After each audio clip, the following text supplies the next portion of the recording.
Doctor Deepak Singh, allied science specialist, medico science centre से। आज हम एक टॉपिक डील कर रहे हैं, बहुत इंपॉर्टेंट टॉपिक है, पैंक्रिएटाइटिस। जैसा कि हम जानते हैं कि पैंक्रिएटाइटिस मतलब क्या होता है, इन्फ्लामेशन इन पैंक्रियाज। तो पैंक्रियाज में इन्फ्लामेशन होने को हम लोग बोलते हैं पैंक्रिएटाइटिस। तो पहला चीज़ यह समझेंगे कि पैंक्रियाज होता क्या है। जैसा कि हम लोग जानते हैं कि डाइजेस्टिव सिस्टम से भी का ही पार्ट भी है और प्लस इंडोक्राइन सिस्टम का ही पार्ट है। ये जो होती है, जैसे हम जानते हैं, ये जैसे ड्यूोडेनम है, तो ड्यूोडेनम है, ड्यूोडेनम के यहाँ पर ड्यूोडेनम का ही एक पार्ट है जो अपर पार्ट है। और यहाँ पर सपोज दैट ये लीवर है, और लीवर में यहाँ पर लेफ्ट हिपैटिक डक्ट जो बाइल डक्ट बोलते हैं, left bile duct, right hepatic bile duct, और दोनों मिलकर बनता है कॉमन बाइल डक्ट। और फिर यहाँ पर गॉल ब्लैडर से जुड़ जाता है सिस्टिक डक्ट से, और फिर आगे चल करके कॉमन बाइल डक्ट बनता है। कॉमन बाइल डक्ट से ही जुड़ता है पैंक्रियाटिक डक्ट, जिसको बोलते हैं एम्पुला ऑफ वेटर से जुड़ता है वो, और यहाँ पर ये जा करके ओडी ऑफ स्फिंक्टर में जा करके ये ओपन हो जाता है। अब हम लोग बात चलते हैं कि ये जो पैंक्रियाज का जो डक्ट ऑफ विल्सन बोलते हैं, जो मेन डक्ट है, अब इसके बाद ये बनता है पैंक्रियाटिक डक्ट, और यहाँ से बनता है पैंक्रियाज। तो ये पैंक्रियाज का एक स्ट्रक्चर होगा जो कि हम लोग देख रहे हैं। और ये हो गया इसका टेल, ये हो गया इसका बॉडी, टेल, बॉडी और हेड। और ये पैंक्रियाज का डक्ट हो गई। इस पैंक्रियाज में दो पार्ट हो गया, ऊपर वाले पार्ट को एंडोक्राइन पार्ट बोलते हैं, इधर वाले पार्ट को एक्सोक्राइन पार्ट बोलते हैं। यहाँ पर जो सेल होती है वह होता है आइसोलेट सेल होता है। आइसोलेट सेल जो होता है वो क्या होता है, इस तरह से सेल मिलकर के और बनती है, ग्लैंड बनाती है, जिसको हम लोग बोलते हैं आइसोलेट ग्लैंड बोलते हैं। और इससे बनता है जो भी हार्मोन होता है, इससे कार्बोहाइड्रेट मेटाबॉलिक हार्मोन बनता है, insulin, glucagon, somatostatin and C peptide. तो इससे बनता है कार्बोहाइड्रेट मेटाबॉलिक हार्मोन। तो इसको बोलते हैं हम लोग आइसोलेट सेल्स बोलते हैं। यहाँ पर क्या होती है कि यहाँ पर उसी तरह से कुछ सेल ऐसा होता है जो सेल को हम लोग बोलते हैं एसिनार सेल बोलते हैं। और यह एसिनार सेल यह एक डक्ट बनाता है, एसिनार डक्ट बोलते हैं, और ये इसमें जाकर ओपन होता है। तो छोटे छोटे बहुत सारे एसिनार ग्लैंड जो होता है, acinar gland, acinar cell, acinar duct, एक ग्लैंड को एसिनार सेल बोलते हैं। तो ये जो एसिनार ग्लैंड यहाँ बहुत छोटे बनते हैं, और इससे जो जूस बनता है, वो जूस का नाम क्या है, पैंक्रियाटिक एंजाइम्स, पैंक्रियाटिक जो अल्कलाइन सब्सटेंस, ये दोनों मिल करके यहाँ पर क्या होता है, पैंक्रियाटिक जूस बनता है।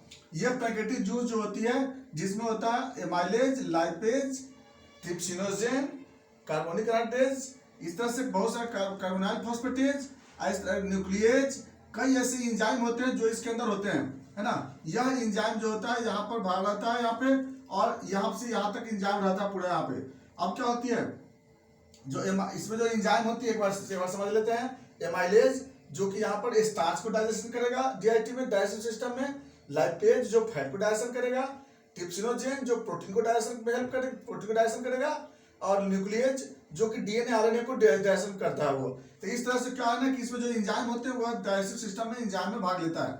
अब क्या होता है कि जब हम लोग खाना खाते हैं तो उस समय क्या होता है कि सीसी के पीजेड और सिक्रेटिन, ये दो जो पैराक्राइन हार्मोन होता है, वो स्फिंक्टर, पाइलोडिक स्फिंक्टर के जस्ट बाद वहां से सिक्रीशन होती है ये। और ये क्या करता है कि ये इस ग्लैंड को क्या करता है, कंट्रैक्ट करती है, और जिसकी वजह से यहाँ से पैंक्रियाटिक जूस जो होता है वह एम्पुला ऑफ वेटर से होते हुए, ओडी ऑफ स्फिंक्टर से होते हुए, और कहाँ पे, इंटेस्टाइन में आकर क्या होती है, ये इंटेस्टाइन में आकर के ड्रेन होती है। अब जो यहाँ पर जो बात हम लोग चलते ड्यूोडेनम की बात चलते हैं, यहाँ पे हम लोग ड्यूोडेनम की बात चलते हैं।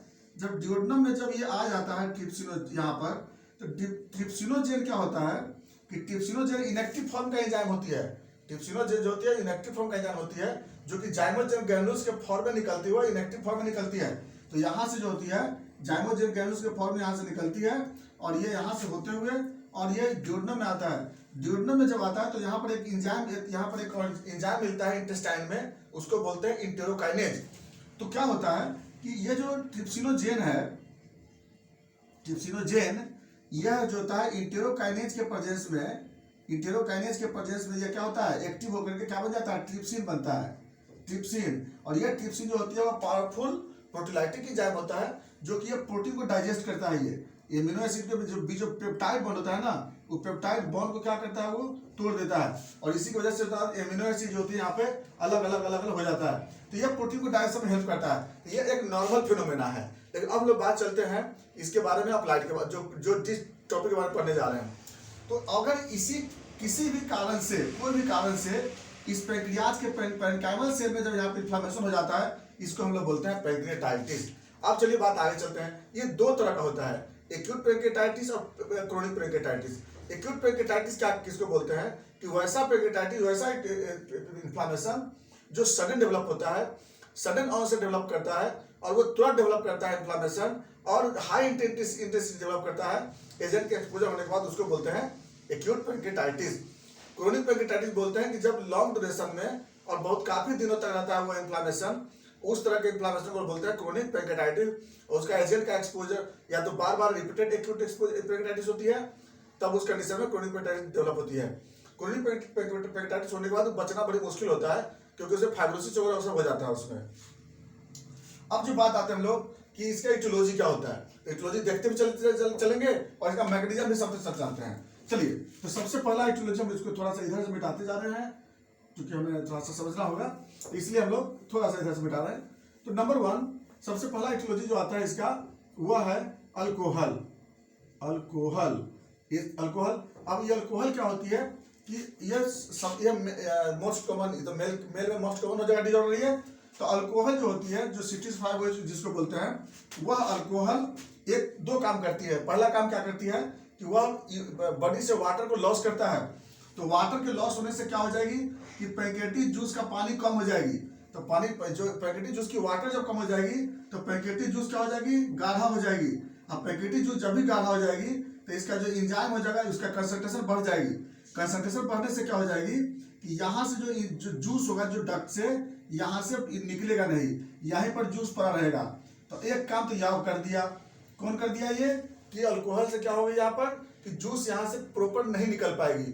जूस कंसर्ट क्योंकि अल्कोहल डायलिसिस कराती है, यूरिन के आउटपुट को बढ़ा देता है, जिसके कारण क्या होता है कि वहां पर वाटर की कमी हो जाती है, और सबसे ज्यादा इफेक्ट होता है मेरा पैंक्रियाज इस डायलिसिस के केस में। जब भी पानी कम होता है तो इस केस में क्या होगी, स्नेल ग्लैंड से जो जूस होगा वो बाहर निकलेगा नहीं, अब यहाँ पर वो पड़ा रहेगा। दूसरा काम क्या होगी कि अल्कोहल क्या करता है कि जो एसिनार सेल होता है, एसिनार सेल को स्टिमुलेट करता है, और एसिनार सेल को स्टिमुलेट जब करेगा तो यहाँ से लाइसोजाइम सीक्रेट हो जाएगी। तो ये बहुत इंपॉर्टेंट मैकेनिज्म होता है कि अल्कोहल एसिनार सेल को स्टिमुलेट कर देता है। इसकी वजह से क्या निकलेगी यहाँ से, लाइसोजाइम। लाइसोजाइम क्या करेगी, जो ट्रिप्सिनोजेन होती है उसको क्या कर देगा, एक्टिव कर देगा ट्रिप्सिन में। तो ट्रिप्सिनोजेन को किसमें कर देगा, एक्टिव ट्रिप्सिन में, और जिसके कारण क्या हो जाएगी यहाँ पर जो सेल है वो डाइजेस्ट हो जाएगी। तो हम लोग क्या क्या बोले, अल्कोहल से क्या हुई थी, पहला हो गई कि डायूरेसिस हुआ, डायूरेसिस। डायूरेसिस से क्या हो गई, वाटर की कमी हो जाएगी, तो जो जूस हो जाएगी, जूस क्या हो जाएगी, जूस कंसंट्रेट हो गई। जूस कंसंट्रेट होने से क्या हो जाएगी, एसिनाल ग्लैंड में वो पड़ा रहेगा। अब दूसरा चीज क्या बोले हम लोग, यहाँ से लाइसोजाइम को क्या कर देगा, लाइसोजाइम एक्टिवेट कर जाएगा। लाइसोजाइम क्या कर देगा, ट्रिप्सिनोजेन को क्या किसमें कन्वर्ट कर देगा, ट्रिप्सिन में कन्वर्ट कर देगा। ट्रिप्सिन क्या करेगा, यहाँ पर सेल को डाइजेस्ट कर देगी। किस सेल को, पैंक्रियाटिक एसिनार सेल को। एसिनार सेल को क्या कर देगा, एसिनार सेल को डाइजेस्ट कर देगा। एसिनार सेल को डाइजेस्ट करने से क्या हो जाएगी, अब डाइजेशन हो जाएगी तो फिर क्या प्रोसेस होगा, इन्फ्लामेशन प्रोसेस यहाँ से स्टार्ट हो जाएगी। अब क्या हो जाएगी, क्या बात समझ में आ गया, इन्फ्लामेशन हो गया तो क्या हो जाएगी। तो एक बात समझ में आ गया कि अल्कोहल लेने से इसीलिए पैंक्रियाटाइटिस होने का खतरा बहुत ज्यादा होता है। Number 2 gall bladder stone. Gall bladder stone के केस में क्या होती है, या बाइल डक्ट स्टोन के केस में। तो गॉल ब्लैडर स्टोन में या बाइल डक्ट स्टोन में क्या होती है कि यहाँ से स्टोन जो होता है लगभग 5 mm का जो स्टोन होती है, लगभग वो बार बार वहां से निकलते रहता है। 5 mm से छोटा स्टोन जो होता है, 5 mm का स्टोन ये निकलते रहता है, और वो ये एम्पुला और भेटर से होते हुए डक्ट में चला जाता है। अब अगर यहाँ चला गया by the way suppose that, तो उस केस में क्या हो जाएगी कि डक्ट में ऑब्स्ट्रक्शन हो जाएगी, और ऑब्स्ट्रक्शन होने से क्या हो जाएगी, जो जूस होगा वो जूस क्या हो जाएगी, उसमें कंसंट्रेटेड होने लगी, जूस वहां पर एक्युमुलेट कर लेगा, और प्रेशर से क्या हो जाएगी, ऑटो एक्टिवेशन हो जाएगी, है ना। तो नंबर 2 क्या बोले हम लोग, नंबर 2 था गॉल स्टोन। गॉल स्टोन या इसको बोलेंगे bile duct stone, bile duct stone. तो इस केस में क्या हो गई कि यहाँ पर रिपीट करते हैं, स्टोन होने से ऑब्स्ट्रक्शन होगी, ऑब्स्ट्रक्शन से प्रेशर बनेगा, प्रेशर से यहाँ पर क्या हो जाएगी, ऑटो एक्टिवेशन हो जाएगी। ऑटो एक्टिवेशन होगा तो ट्रिप्सिन में कन्वर्ट कर जाएगी यहाँ पे, और ट्रिप्सिन क्या करेगा, इस इनार सेल को डाइजेस्ट कर देगा, और इस इनार सेल को डाइजेस्ट करने से क्या हो जाएगी, फिर वहां पर इन्फ्लामेशन डेवलप हो जाएगी। ये वाला दूसरा प्रोसेस हो गया। नंबर थर्ड जो होती है वो होता है number third high triglyceride level. Triglyceride level अगर बाय द वे बहुत ज्यादा बढ़ जाता है तो उस कंडीशन में भी क्या होती है, लाइपेज का एक्टिवेशन ज्यादा बढ़ जाएगी, और लाइपेज क्या हो जाएगी, ज्यादा बढ़ने का काम क्या हो जाएगी, यहाँ पर ऑटो डाइजेशन स्टार्ट हो सकती है, और उसकी वजह से भी इन्फ्लामेशन की चांसेस बनती है। नंबर 4 अगला आता है फिर ट्रॉमा में दो तरह का ट्रॉमा हो सकता है। एक हो सकता है एक्सटर्नल ट्रॉमा, चोट लगने से हो सकती है, और दूसरा ERCP डायग्नोस्टिक ट्रॉमा। ERCP में क्या होती है, इंडोस्कोपी रेट्रोग्राफी सिस्टोग्राफी में क्या होता है कि जब इंडोस्कोपी जो लेके जाते हैं तो हो सकता है कभी कभी पैंक्रियाज में इन्फ्लामेशन हो सकता है, तो इसके कारण भी पैंक्रेटाइटिस होने का खतरा रहता है। नंबर 4 होता है फिर क्या, हाइपरकैल्सीमिया का कारण क्या हो सकता है, हाइपरपैराथायरॉयडिज्म एंड हाइपर विटामिन डी। ज्यादा विटामिन डी लेने से या हाइपरपैराथायरॉयडिज्म होने से या ज्यादा कैल्शियम होने से, तीनों बात हो गई, या तो विटामिन डी से या फिर हाइपर या इंक्रीज PTH हार्मोन की वजह से, पैराथायरॉयड में से क्या होती है, उसमें कैल्शियम का अमाउंट क्या हो जाएगी, बॉडी में बढ़ जाएगी। कैल्शियम क्या करता है, यहाँ पर ऑटो एक्टिवेशन कर देगी। कैल्शियम के ऑटो एक्टिवेशन से क्या हो जाएगी, इन्फ्लामेशन होने का खतरा बढ़ जाता है। तो कैल्शियम जब बढ़ जाएगा तो क्या करेगा, कैल्शियम यहाँ पर, क्योंकि कैल्शियम एंजाइम एक्टिवेटर होती है, और कैल्शियम क्या करेगा, यहाँ पर एक्टिवेट करके उसको डैमेज करेगी। नेक्स्ट आता है फिर ड्रग्स। नेक्स्ट में आता है फिर अगला में आता है ड्रग्स में क्या होती है कि जो अधिकांशतः जैसे डायबिटिक्स ड्रग्स हो गई या सोडियम वैल्प्रेट ड्रग्स हो गई, कुछ ऐसी ड्रग्स जो होती है वो ड्रग्स क्या करती है, जैसे लेसिक्स वगैरह हो गया, वो क्या करता है, डायरेक्टली पैंक्रेटाइटिस प्रोड्यूस करता है। ये बहुत बड़ा फैक्टर होती है डिजीज प्रोड्यूस करने में। नेक्स्ट आते हैं फिर, नेक्स्ट जो अगला एटियोलॉजी आ जाएगी इसमें वो हो जाएगा फिर ड्यूओडेनल रिफ्लक्स में क्या होती है कि जो बहुत देर फास्टिंग रह करके, ड्यूओडेनल रिफ्लक्स बहुत देर फास्टिंग रह करके जब खाना खाते हैं तो उस केस में क्या होती है, जो इंटेरोकाइनेज होती है, इंटेस्टाइनल इंटेरोकाइनेज, ये यहाँ से बैक होकर के और चला जाता है पैंक्रियाज में। कभी कभी ऐसा होता है कि यहाँ से बैक होकर के वह पैंक्रियाज में चला जाता है इंटेरोकाइनेज, और उसके वजह से क्या हो सकती है, वहां पे जब इंटेरोकाइनेज चला ही गया यहाँ पे तो ट्रिप्सिनोजेन किस में कन्वर्ट कर जाएगी, ट्रिप्सिन में यही कन्वर्ट कर जाएगी, उसकी वजह से क्या डेवलप करेगी, इन्फ्लामेशन। तो एक इन्फ्लामेशन का कारण यहाँ ये भी बनता है। नेक्स्ट जो बात आते हैं फिर अगला जो कुछ कहा जाता है वो है इडियोपैथिक कॉज भी बहुत सारे होते हैं, इसके कारण भी किस वजह से इन्फ्लामेशन हो जाए समझ में नहीं आता है। इसके बाद ये सब तो बहुत मेन कॉज आता है। कुछ होता है वो क्रोनिक इन्फ्लामेशन पैंक्रेटाइटिस का जो कॉज आता है, जैसे विल्सन डिजीज हो गई कॉपर के डिपोजिशन से, हीमोक्रोमेटोसिस आयरन के डिपोजिशन से, फ्री आयरन के डिपोजिशन से, या एक्यूट पैंक्रेटाइटिस बार बार अगर रिपीट होती है उस कंडीशन से, या फिर मम्स के इन्फेक्शन से, मम्स वायरस के इन्फेक्शन से जनरली इन्फ्लामेशन होने का खतरा रहता है। बी कोलाई बैक्टीरिया के इन्फेक्शन से, B coli bacteria acute pancreatitis में वह इन्वॉल्व हो जाता है। तो इस तरह से मेरा क्या हो गया, एक्यूट पैंक्रेटाइटिस होने का ये सब इटियोलॉजी हो जाता है। नेक्स्ट जो अब जो हम लोग बात चलते हैं इसका सिम्टम पे, इसका सिम्टम क्या क्या होता है। तो पहला सिम्टम इसमें होता है अब्डोमिनल पेन। इसका जो अब्डोमिनल पेन होगी कहाँ पे होगी, एपिगैस्ट्रिक रीजन में पेन होगी। इसमें ये जो एपिगैस्ट्रिक रीजन होगी यहाँ पे इसमें क्या होगी, दर्द होगी पहला। दूसरा कि पेन रिलीफ कब होगी, बेंडिंग पोजीशन में पेन इसका रिलीफ होती है। तीसरा कंडीशन, पेन तो समझ में आ गया, अब पेन की जो इंटेंसिटी होगी बहुत हाई इंटेंसिटी से दर्द होता है इसमें पेशेंट को। अगला जो सिम्टम आता है नोजिया वोमिटिंग, वो आएगा ही, इनडाइजेशन, डायरिया पेशेंट को मिलेगा इसमें।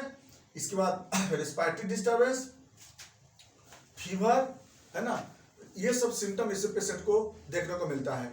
नेक्स्ट जो आते हैं साइन में क्या मिलेगा, सबसे नंबर 1 है कूलेन साइन। क्या होती है इसमें, जब इसमें इन्फ्लामेशन होगा तो इन्फ्लामेशन से यहाँ पर सेल को डिजॉल्व करेगा, और सेल डिजॉल्व करेगा तो क्या होगी, बहुत सारे ब्लड वेसल्स कैपिलरी भी डिजॉल्व कर जाएंगे, जिसकी वजह से हेमरेज होने स्टार्ट हो जाएगी। तो इसका जो हेमरेज कहाँ मिलना स्टार्ट हो जाएगी, इसका हेमरेज जब देखें कहाँ, तो हेमरेज कहाँ मिलना चालू हो जाएगी, अब्डोमिनल कुछ एरिया में। तो पहला है क्या है कि अब पेरी अम्बलाइकल एरिया में ये हेमरेज होगी, वहां पर ब्लूइश दिखाई देगा कलर, उसको क्या बोलते हैं, कूलेन साइन बोलते हैं, कूलेन साइन। दूसरा जो होती है ये हेमरेज दिखाई देगा आपको इंग्वाइनल एरिया में दिखाई देती है, इसको बोलते हैं लोग फॉक्स साइन कहते हैं, फॉक्स साइन इंग्वाइनल एरिया में दिखाई देता है। तीसरे नंबर पे दिखाई देता है लेटरल साइड में ये ब्लूइश कलर का कभी कभी दिखाई देता है, इसको हम लोग क्या बोलते हैं, लेटरल साइड दिखाई देता है। ये भी एक साइन है, इसको हम लोग बोलते हैं टर्नर साइन बोलते हैं इसमें, है ना। तो इस तरह से क्या होता है कि ब्लूइश कलरेशन जो होता है इसमें दिखाई दे लेता है। एक होता है जो कि लेटरल साइड में भी कभी कभी ये दर्द होता है, एक्सिलरी लाइन में कभी कभी पेन होता है।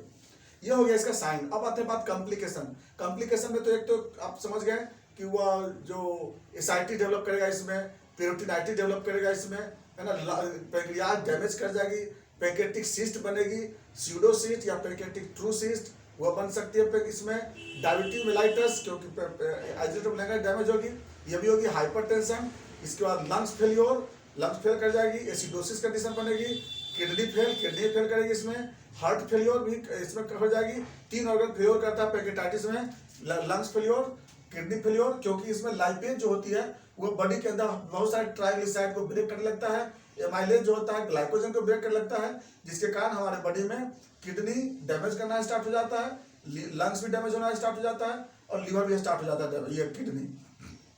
इसके बाद एक यहाँ पर जो ऑब्स्ट्रक्शन होगी तो उसकी वजह से क्या हो जाएगी, बाइल डक्ट में ऑब्स्ट्रक्शन होगी तो उसकी वजह से क्या डेवलप करेगी, ऑब्स्ट्रक्टिव जॉन्डिस। ये सभी कंडीशन इसमें कॉम्प्लिकेशन देखने को मिलता है। तो ये था मेरा इन्वेस्टिगेशन, सॉरी कॉम्प्लिकेशन। अब जब आता है डिफरेंशियल डायग्नोसिस। डिफरेंशियल डायग्नोसिस में क्या मिल सकता है इसमें, तो सबसे पहले तो क्रोनिक पैंक्रेटाइटिस या एक्यूट पैंक्रेटाइटिस जो भी मिले इसमें, उसके बाद ड्यूरल परफोरेशन या फिर ड्यूरल अल्सर भी मिल सकता है इसमें, इसके बाद ऑर्टिक एन्युरिज्म मिल सकता है, ऑर्टिक एन्युरिज्म रप्चर हो सकता है इसमें, ये भी कंडीशन आ सकती है। ये सब जनरली क्या होता है डिफरेंशियल डायग्नोसिस में मिलता है। इसके बाद आते हैं फिर इन्वेस्टिगेशन में। इन्वेस्टिगेशन क्या कराते हैं, सबसे नंबर 1 कराते हैं सीरम एमाइलेज बढ़ा रहेगा, सीरम लाइपेज ये भी बढ़ा रहेगा। 2 इंपॉर्टेंट जांच होती है, ब्लड शुगर बढ़ा रहेगा, ये भी बढ़ा रहता है इसमें, ये 3 को बढ़ा रहता है। इसके बाद साथ साथ हम लोग करा के देख सकते हैं ब्लड यूरिया ये भी बढ़ा रहेगा, सीरम क्रिएटिनिन ये भी बढ़ा रहता है, ये बढ़ा मिल सकता है क्योंकि इसमें किडनी भी फेल लगता है। इसके बाद सीरम बिलिरुबिन करा लेते हैं, यह बढ़ा रह सकता है कब, जब ऑब्स्ट्रक्टिव जॉन्डिस होगी तो उसमें इससे बढ़ा हुआ मिल सकता है। इसके बाद सीरम कैल्शियम बढ़ा हुआ मिल सकता है इसमें। हाँ, अगर घटा हुआ कब होगा, जब कैल्शियम जो होता है, जब यहाँ पर नेक्रोसिस से स्टार्ट हो जाता है करना, क्योंकि इसमें कौन सा नेक्रोसिस होती है, नेक्रोसिस का फैट नेक्रोसिस, ये बताया भी थे आपको नेक्रोसिस में जब पढ़े थे उस समय, तो इसमें फैट नेक्रोसिस से स्टार्ट हो जाती है। अब जब बात आते हैं इसमें हम लोग अगला investigation ultrasonography of upper abdomen, इसमें क्या मिलेगी, पैंक्रेटाइटिस मिलेगा इसमें। इसके बाद सीटी स्कैन इसमें भी मिलेगा, ERCP कराएंगे तब भी मिलेगा हमें, और MRCP कराते हैं तभी मिलता है। ये मेरा था इसका इन्वेस्टिगेशन, जिसमें लोग जिसमें आपको पैंक्रेटाइटिस का फाइंडिंग मिलता है।